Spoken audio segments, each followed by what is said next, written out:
የነገስታት ንጉስ ኢየሱስ ቤተክርስቲያን ተሐድሶ በሚል መሪ ሐሳብ ለአራት ተከታታይ ሳምንታት የተካሄደ ኮንፈረንስ ተጠናቋል። ታምራት ሞሲ ዝርዝር አለው። የነገስታት ንጉስ ኢየሱስ ዓለም አቀፍ ቤተክርስቲያን የወንጌልን እውነት በመግለጥና ለእግዚአብሔር መንግስት የሚበቃን ትውልድ በማዘጋጀት ላለፉት 13 ዓመታት በአዲስ አበባ ዘነበ ወርቅ በልዩ ስሙ ኤፍኤም ተብሎ በሚጠራው አካባቢ በማገልገል ላይ የምትገኝ ቤተክርስቲያን ነች።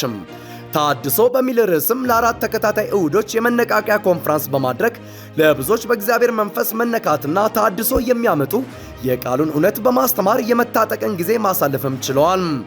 ይህ የተሐድሶና የመነቃቂያ ኮንፈረንስም ቅዱሳን በሕይወትና በአገልግሎታቸው ለውጥ እንዲያመጡና ከትላንት ይልቅ ዛሬ የጌታን መምጫ በታደሰ ሕይወት መጠበቅ እንዲሆንላቸው ለማስቻል የተዘጋጀ ኮንፈረንስ መሆኑን የነገስታት ንጉስ ኢየሱስ ዓለም አቀፍ ቤተክርስቲያን ራዕይ ተቀባይና አገልጋይ የሆነው ነቢይ አዳነ ባሳ ገልጾልናል።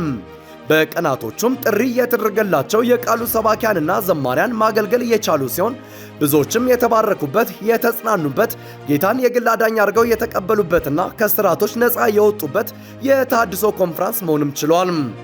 ይህን መሰል የተሐድሶና የመነቃቂያ ኮንፈረንስም አጠናክረው እንደሚቀጥሉበትና ሁለንተናው በመንፈስ ቅዱስ የታደሰ ትውልድን እስከ ጌታ ዳግም ምጽአት እያዘጋጁ አገልግሎታቸውን በታማኝነት እንደሚቀጥሉበት ከነቢይ አዳነ ባሳ ያገኘነው መረጃ ያስረዳል።